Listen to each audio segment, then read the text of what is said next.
Welcome to episode 421 of the Selling Your Screenplay podcast. I'm Ashley Scott Meyers, screenwriter and blogger over at sellingyourscreenplay.com.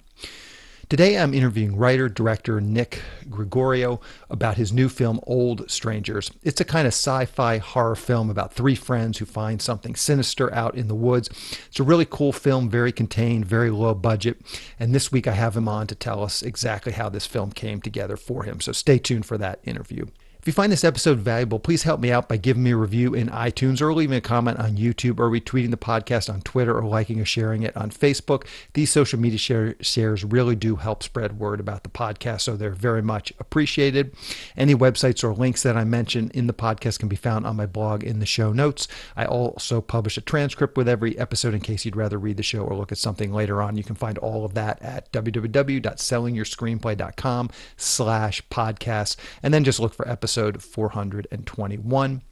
If you want my free guide, How to Sell a Screenplay in 5 Weeks, you can pick that up by going to sellingyourscreenplay.com/guide. It's completely free. You just put in your email address and I'll send you a new lesson once per week for 5 weeks along with a bunch of bonus lessons. I teach the whole process of how to sell your screenplay in that guide. I'll teach you how to write a professional logline and query letter and how to find agents, managers, and producers who are looking for material. Really is everything you need to know to sell your screenplay. Just go to sellingyourscreenplay.com/guide. So a quick few words about what I've been working on. So we're just about to the release stage for the film Rideshare Killer, which I've been talking about over the last couple of years here on the podcast. So it's very exciting to finally be getting it out. In fact, there's a good chance we've already done the release by the time you listen to this podcast episode. The Rideshare Killer didn't have any issues with the quality control. We were going through that with the distributor. They put it through some hoops just to make sure everything checks out. There's no drop frames. There's no major issues with the actual film file. Our first release is going to be with the transactional VOD, which stands for the TVOD, which stands for transactional VOD. It's where people basically pay a set price. Like you pay $3.99, you get to watch the film. So it's a direct paid transaction. That's the T part of the VOD. As filmmakers, we make the most money with this format. So if you're interested in really supporting what I'm doing here and want to check out the film, definitely consider buying it this way. We'll be doing the first release on Amazon. Then after that, we go to what's called AVOD and SVOD. AVOD is advertised supported, so you can watch the film for free on platforms like Tubi TV, but you also have to watch some advertisements that they put into the film. And then the SVOD is subscription VOD, which is places like Amazon Prime, Netflix, Hulu. So if you have a subscription to those services, you will be able to watch the film basically for free. It's not really free. You're paying in your monthly subscription, but there's no additional cost. But we'll be doing that. The SVOD, I think, comes last, again, just because that's like the least amount of revenue that we get from the movie. We'll probably do the transactional VOD. As I said here, in just a few weeks, it should be released, and then we'll start to push out to those other platforms. Our distributor submitted the film to Amazon this week. As I said, that's going to be the first TVOD platform. I'm recording this episode February 11th. The distributor basically said it takes 7 to 30 days, but I guess Amazon doesn't give them an exact release date. They submitted everything this week, so anytime now, I guess between 7 and 30 days. So that would put it somewhere between late February, mid-March to when the actual release will be coming out. We're going to try and do a cast and crew screening here in the next couple of weeks as well. We want to get everyone who worked on the film really fired up. Hopefully they'll have if they have a really good time at the cast and crew screening, hopefully they'll get fired up and hopefully they'll help us spread word about the film. The more people we have out there preaching about how great this film is, the better off we're going to do with it. Cast and crew screenings are always super fun. Everyone is there to have a good time. Everyone worked on the film. Everyone's friends with each other. So, all the jokes land, all the, the horror moments will get a nice little shriek. So again, these are super fun events to go to. So I'm looking forward to that. And as I said, that will probably be in early March. Anyway, stay tuned for some more specific dates. I know this is not really much in terms of specific dates or any specific dates, but once I think we release on Amazon, as I said, that TVOD on Amazon, then I think we'll start to really get some better ideas about when we're going to be releasing on these other platforms. Anyways, those are the things I've been working on over the last week. Now let's get into our main segment. Today I'm interviewing writer-director Nick Gregorio. Here is the interview. Welcome, Nick, to the Selling Your Screenplay podcast. I really appreciate you coming on the show with me today. Hey, thanks a lot for having me, Ashley. I'm really excited because screenwriting was my first love when it came to cinema. Okay, good, good. Yeah, that's good to know. So to start out, maybe you could tell us a little bit about your background. Where did you grow up and how did you get interested in the entertainment business? I'm from Philadelphia, from the East Coast. Went to Drexel University. I think what really got me interested in film, like I was saying, my screenwriting course with Ian Abrams. He was the creator of the show Early Edition. But that was the first time I was writing, and I was like, I can do this. Like this makes sense to me. Screenwriting makes sense to me. Like prose, I kind of always got hung up on, and grammar issues. But like screenwriting, it was so succinct and to the point and so visually motivated that it just clicked in my brain. So take us back now. Just I sort of misunderstood what you just said. So you got hired on as a writer on this show? No, no, no. My screenwriting teacher back in Okay, college. got gotcha, Yeah. gotcha. He, So it perfect. was like kind of like that was the first kind of like introduction to being like, okay, this could be a career. This industry could be something I can do. And Gotcha. I really took to screenwriting, the And what was your major in college? digital media and film and video production as a minor. And then what were some of the first steps to kind of turn this into a career once you got out of college? The first steps were, well, I had a kind of group of friends, and we had a production company called Sweaty Robot, and we did a bunch of sketch comedy stuff. This is all pre YouTube. So we used to do a Hmm. video podcast with like multiple camera angles. We had sketches that we put out every week, but there was really no venue to show them because YouTube couldn't take clips over 3 minutes long or 4 minutes long at that time. Huh. So we found all these weird like platforms and services that we could upload to, and I remember it would take like hours for a video to like Hmm. upload, like a 4 minute video and Yeah. stuff. Hmm. Then kind of just cut my teeth and dove in, and we made our first feature, which was Happy Birthday, Harris Malden.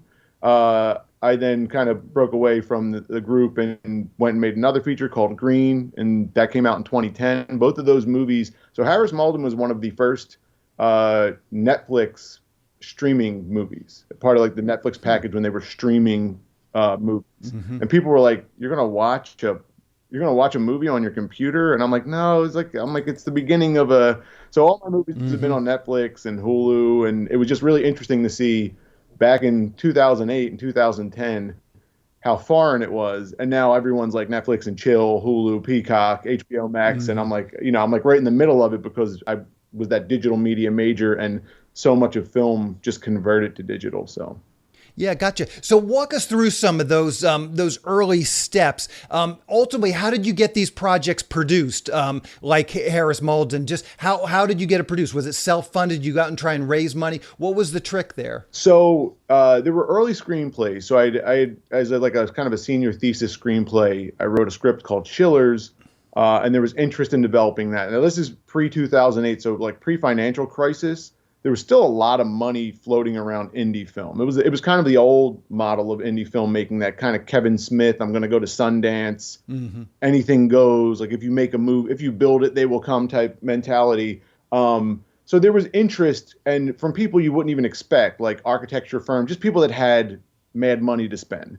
Hmm. That we were kind of pitching the project to. We were super young. I mean, I was like 21 years old at the time, so it was ridiculous. It was like way too Hmm. cocky, way too clueless, and like going into these meetings.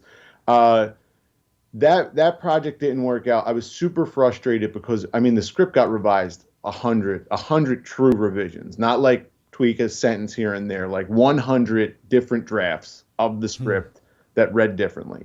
And I was like, dude, it's lost. I was like, the magic of this tale is lost. I've revised it so many times. There was another movie too. It was like an international thriller, and like we couldn't really get that off the ground.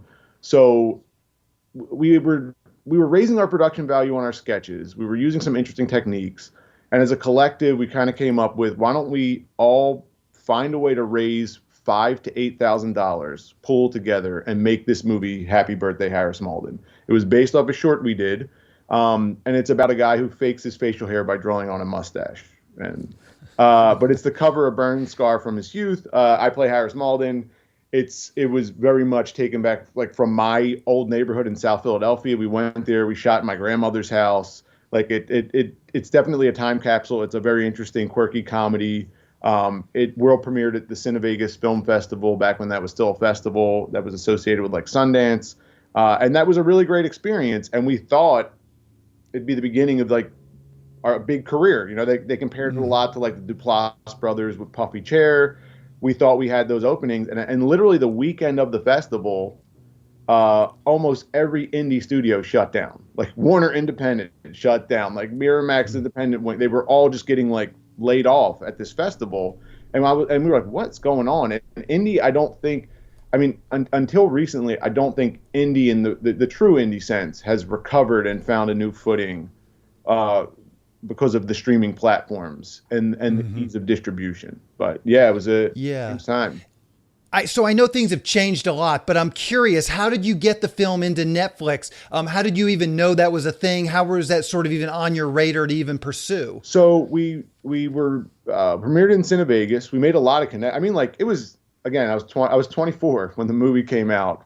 Absolutely clueless. Thought I was going to be like a movie star and a big director at 24. And we were like at CAA. And we were talking to like Broken Lizard on the Warner Brothers lot. It was a very, you know, like all the things you would wish for and hope for. So we did have a decent amount of connections, and we had heard the kind of like horror stories of don't go with the wrong distributor because they're going to fleece you. You're not going to make any money on your movie.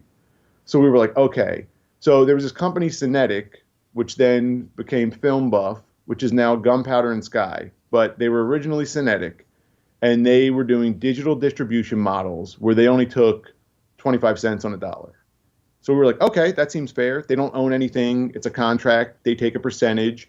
And they got us on Netflix, and they got us on Hulu, and they got us on like PBS New York and a bunch. Like it was like kind of a random smattering of deals. No theatrical, like that's nigh impossible for a small movie. But it was a great experience. It was weird because like now people would like give their left arm to like premiere on Netflix, but at that time it was just like, oh, okay, cool guys. Like even Hulu, people are like, all right, neat. That seems neat.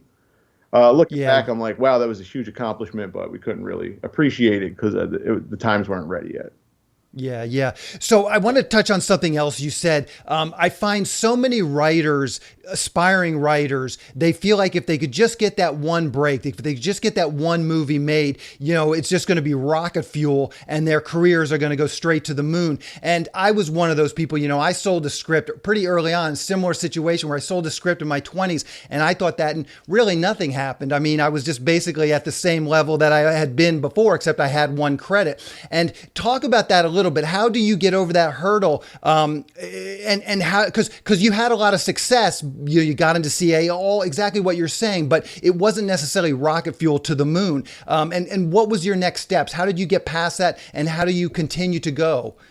Well, it's rough. I mean, it's tough. You know, like I was doing construction work. I was working with my father for his construction business, and you know, I had gone from a red carpet premiere and meetings in the Warner Brothers lot, and then all the leads sort of dried up and the phone stopped ringing, and I was hanging wallpaper in some lady's bathroom 3 weeks later. So it was very sobering. Of course, like there was stress, and the group kind of had a falling out, and we went our separate ways. And I was like, I'm just going to I'm going to move out to Cali. I'm going to work on some stuff. And I moved out. I was living with some friends.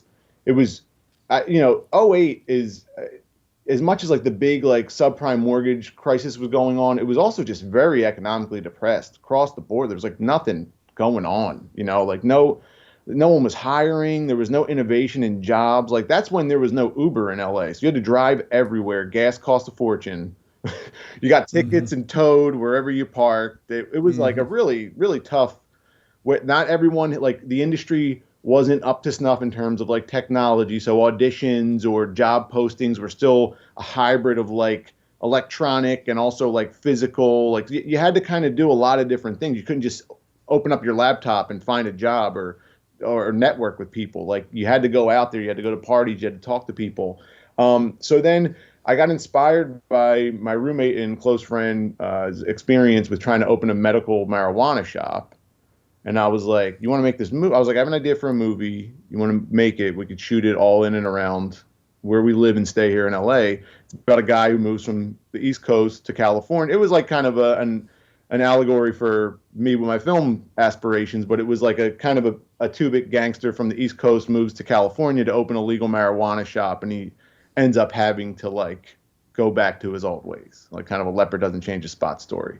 So that was another one. We just wrote it. We shot it for super cheap. I had worked on an indie production called Hold On Loosely. Day one, like we were all bunking with each other. It was a low budget thing. I walk in the room I'm sharing, and there's just the Red camera on the floor with a Cook like bazooka zoom, and I'm like, what's? Oh, and I was like, I bunked with this guy Alex, who was renting the camera. So he ended up giving me a great deal on like the Red one back in the day with a Cook super zoom, and we just shot the whole movie on that, and then cut that, worked on that, was able to go back to Cinetic. They digitally distributed it, and it went to like I think Netflix.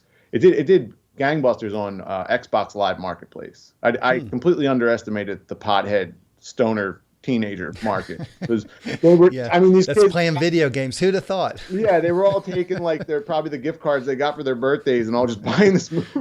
And they would buy the movie for like $20. I was like, what? It was so crazy. Like, you know, it's always the places you least expect that like the revenue comes from or the interest comes from. Yeah. And then just nothing really happened from there. You know, I tried the acting full time. That was really difficult. And I just kind of like dug in, and I was doing cinematography, I was doing editing, I was learning all the different trades or honing all the different trades so I could be as marketable as possible. And knowing the digital landscape and knowing how to wear a lot of hats, I ended up working at The Collective, Metacafe, Node, and then Machinima ended up taking me in. I made a short film called Good Plumbers, which was a mashup of Scorsese movies and Mario Brothers. So that kind of like got me in there. I had a sketch comedy show called Dang Fire. I had a talk show called Spacebar and All Systems Go. I eventually ended up EPing and directing DC Daily, which was a daily talk show for the DC Universe platform, the short-lived DC Universe platform. But we ended up doing 500 episodes of that. Got to direct Kevin Smith in the premiere live stream episode, so that was pretty cool.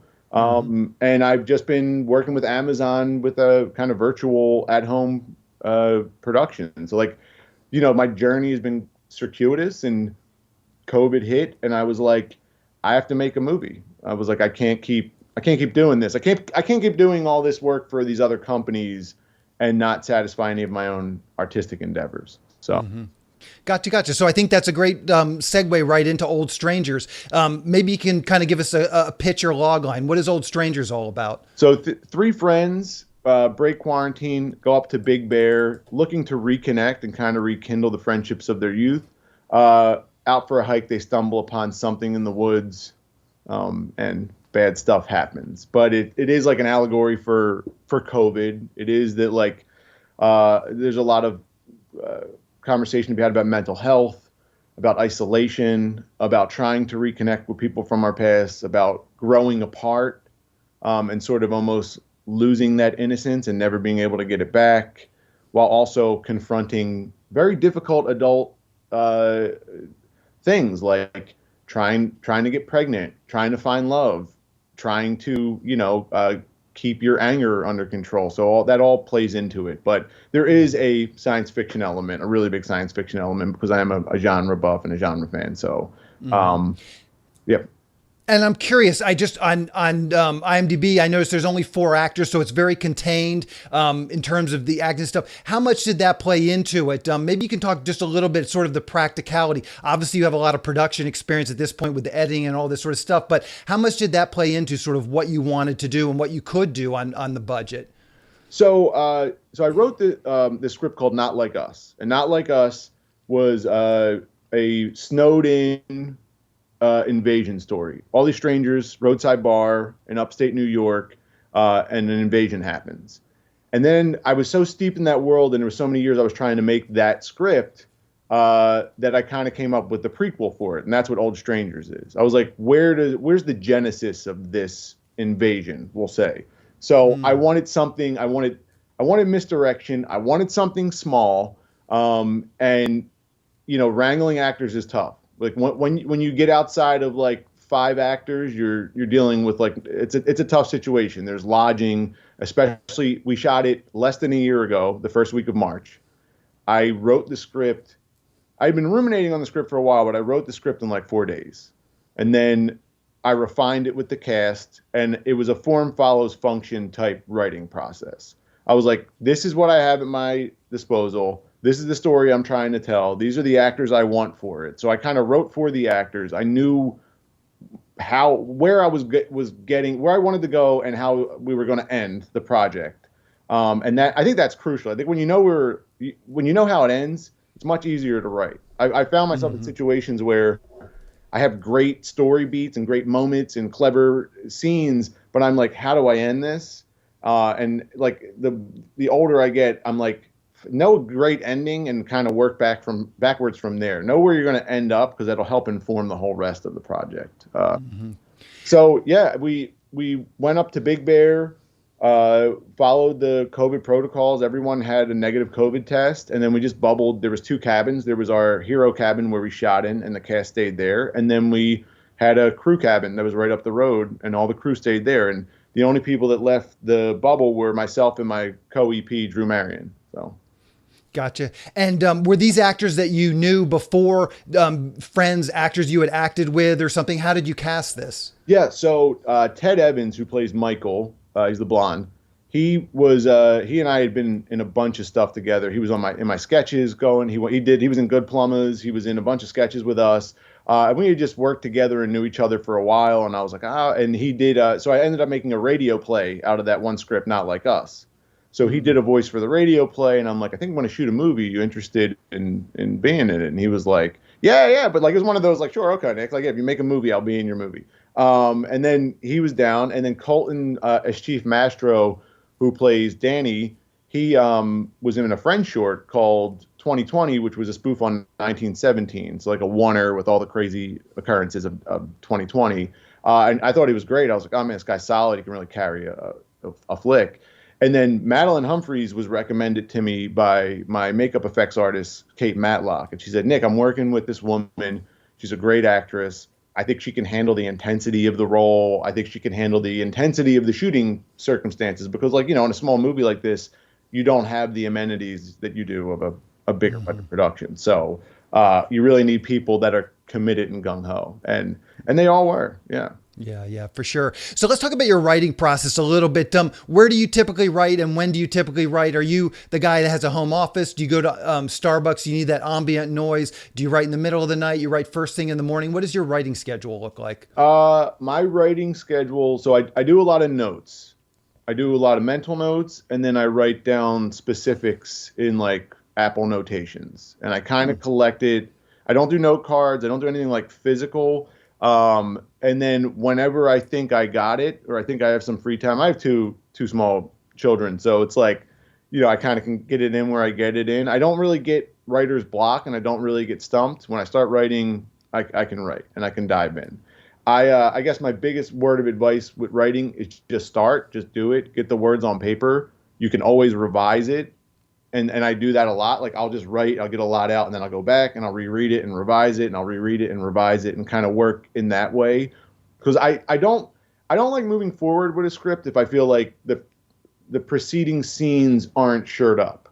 Like I like to know that they're at least in a solid place where I'm like, they might need punch up, but they're good. They're solid. They make sense. Like I was saying, I've always been visually minded. So when I write a screenplay, there are not a ton of prose. There's not a ton of like superfluous language or extended world building. It's very specific as to what you're seeing. I don't write camera movements either. I rarely say we see or something like that. It's mostly like she does this, he does that, picks up that, walks across the room very specifically because I think if you're going to shoot something, and I don't give that advice for all projects because I do think if you're writing pie in the sky trying to sell spec, you make it as enticing as you can. But if you're trying to write something to shoot it, you really need to know what you're seeing because the pre-production is so important. You need to know exactly what you're going to shoot or an idea of what you're going to shoot. You can't kind of go up there and be like, they fight. You're like, what's that look like? There's a chase ensues. You're like, okay, what does that look like? What do we? Yeah. So. I'm curious. I think you said once you had your notes done, you bashed out the script in about 4 days. How much time do you spend in this note process, this note phase? Um, it's this is a little weird, it's a little heady. It's going to sound pretentious, but like I usually, if I have a good idea, I think about it a lot, and I'll lay in bed at night and I try to put it through its paces. Um, with this project, I was like, I want to do Big Bear. I love Big Bear. I think we can point the camera anywhere and it feels good. I love the isolation of a cabin in the woods, homage to like Evil Dead. Like I just think there's something so indie and simple but so effective about that. So I start running some scenes through my head, and I'm like, all right, does that work? Does that play? I was like, is this stupid? Isn't that does it make sense? Is it going to hold people's attention? And then with this project, there was a sequence, and I kind of saw it more visually than I did writing wise. But there's a sequence in the picture. It's a long take. It's a Steadicam shot, and once I had that, I was like, oh, if we can pull that off, that's really cool. That'll build a lot of tension. And then I just sit and I start jamming, and I let kind of like I have my mile markers, if you will, but I kind of let my the dialogue and the conversation and the scene and the blocking just start to come from the fingertips, and I follow it where it goes, as long as it doesn't take me off course. But I kind of know where I'm going. Yeah. Yeah. And how do you know when it's time to open up Final Draft and start writing script pages? I mean, I think this is something a lot of screenwriters struggle with. I myself struggle with, because you never quite feel like you've got it all in the outline. But you can also just procrastinate forever, and you can be, ruminating on the outline forever. At some point, you just got to like sit down and do the work of putting it into script format. Yeah. I think the best way to know if you have something or not is to like start writing it. That to me is, I've written screenplays a lot of different ways. I've used note cards. I've broken things down, just wrote basically all the scene headings, like broke everything down that happens, like beat sheets. I find beat sheets probably to be the most helpful. This happens and this happens and this happens and this happens and this happens. Because then while I'm writing a beat sheet, I'll be like, oh, that's a good line for this scene, or this is a good moment for this scene. And then I start filling out the beat sheet a little bit more. And then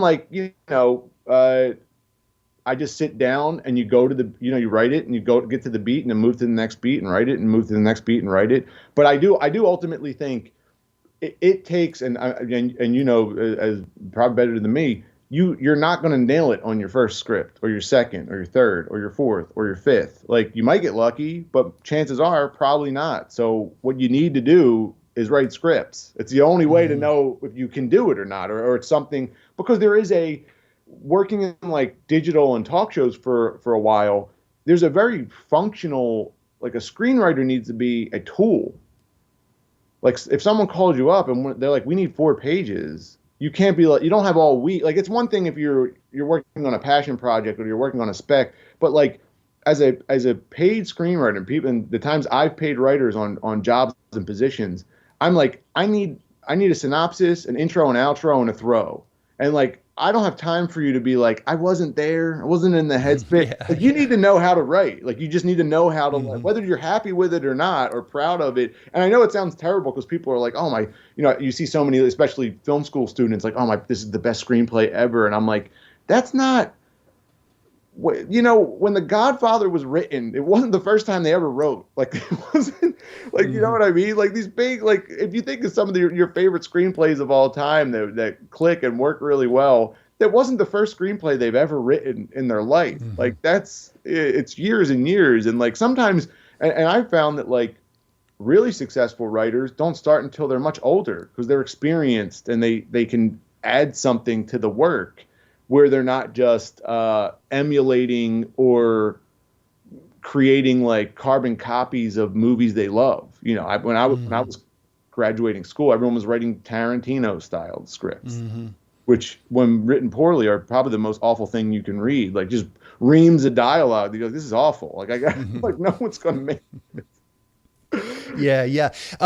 So let's talk about your development process a little bit. It sounds like in this case, you had these actors ready to go. So a lot of the development was working with them. What does that actually look like? And how did they give notes, and how did you take those notes? So what I did, and I've done this with every movie I've ever made, anything narrative. I write the script. We do a script read through. Everyone sort of gets their bearings. We do another script read through, and then I'll change any line that does not speak well. So I'm never precious. Like I can adjust a line, or I can adjust a bit of dialogue if it's like like if there's exposition in it and I need it to be said to, like, move the scene along. But I'm not precious about like the wording or the phrasing, or if you can say it in less words, go for it. If you can do it with a look, knock yourself out. Like I'm a little bit more like that. And ironically enough, I had written the one role for Ted and the other for Colton. And then before we did the script read, they both thought they were the other characters.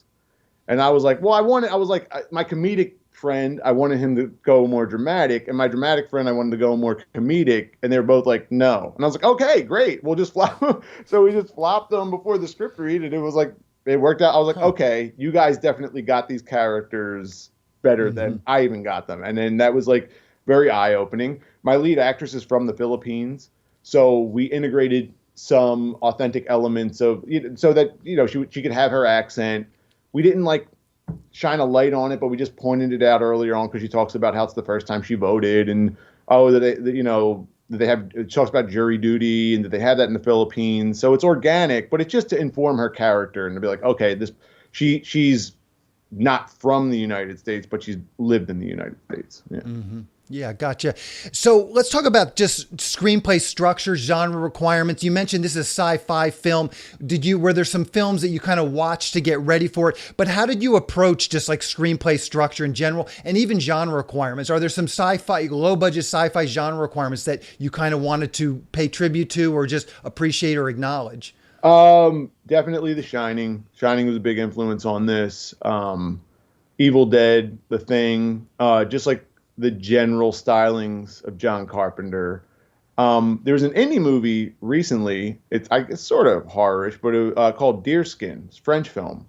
I took a lot of inspiration from that. I thought that was great. It was like a quirky, it's not unlike Old Strangers in the landscape, but definitely in the execution. Alien, of course, like Ridley Scott, love him, and just like it was about finding the right balance, because what I wanted the movie to feel expensive, or as expensive as it could, and I wanted shots and I wanted styling that you would say, yeah, this is of the caliber of a top level production.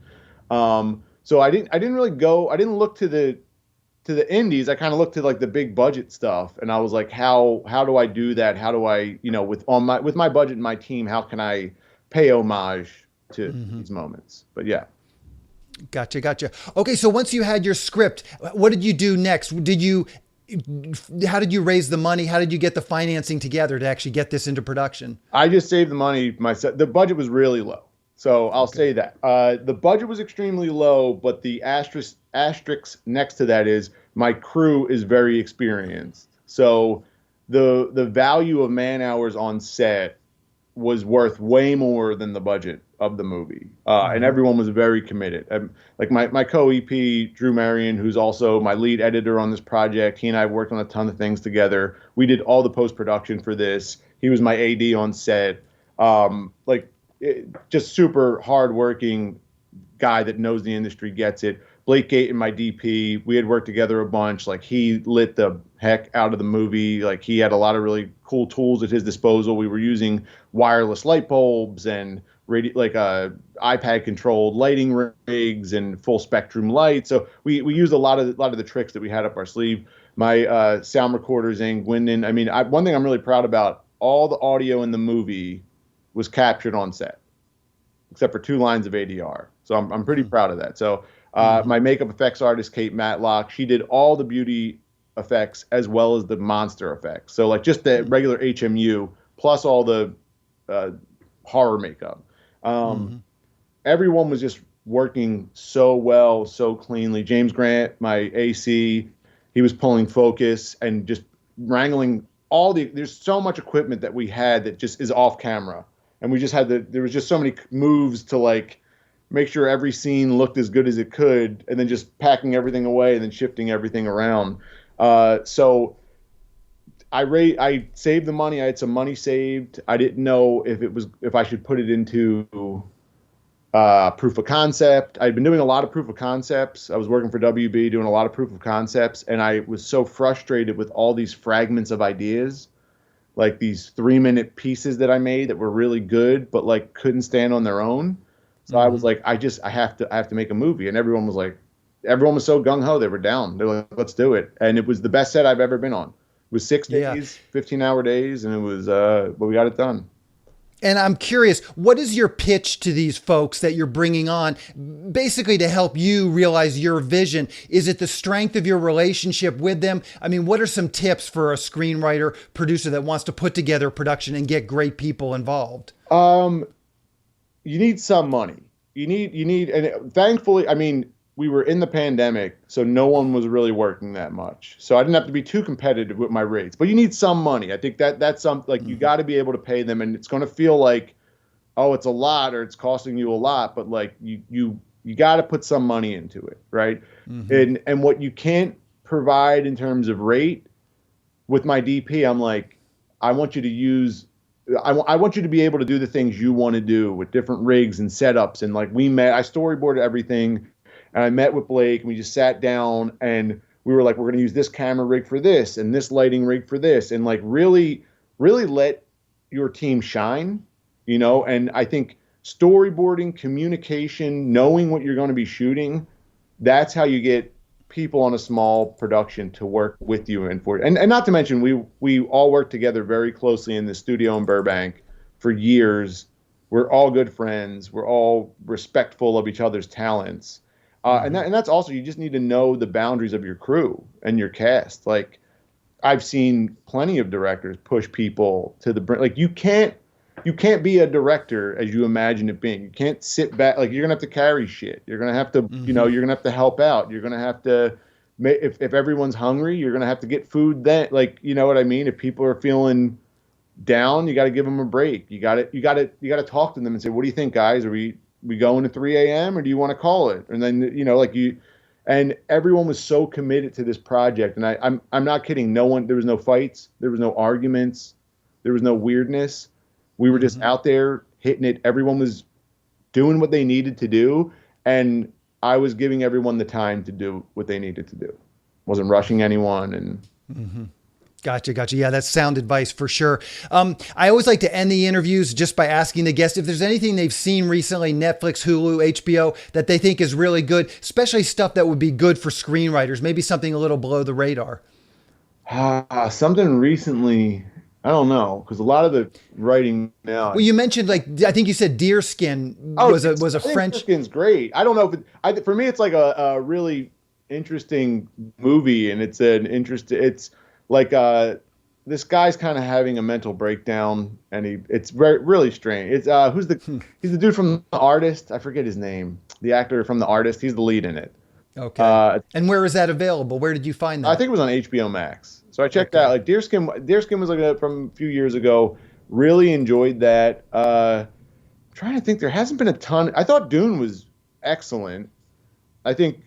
Adaptation. I think a lot of things that work now are adapting source material. I think it's probably smart if you want to be a screenwriter to look at adaptations, read the source material, and then see what the movie and the screenplay ends up being. I know with television, it's hard to give people advice to be an indie filmmaker because it's a rough road, or a feature length screenplay writer, because it's a very rough road. I think the smarter move now is to be a television writer, get in a writer's room, like be a writer's assistant, and like it's not. The more you can do the job professionally, the better chance you have of taking a passion project or a spec and selling it down the road. You could watch a lot of movies, and again, there's a lot of people that watch a lot of movies, but I'm like, until you start doing it, you don't learn anything. In my opinion, until you put pen to paper, until you pick up a camera, you don't learn anything because you're only going to learn through doing. You can read all the books and you can watch all the movies, but at the end of the day, you have to be able to sit down with your thoughts and put them to paper. Yeah, yes. Sound advice for sure. I totally agree. How can people see Old Strangers? What is the release schedule going to be like? So Old Strangers, this first window is available on like 20 VOD platforms. So iTunes, Okay. Amazon, Google Play, Vudu, Comcast On Demand, Verizon Fios. You can buy the DVD or the Blu-ray on Amazon.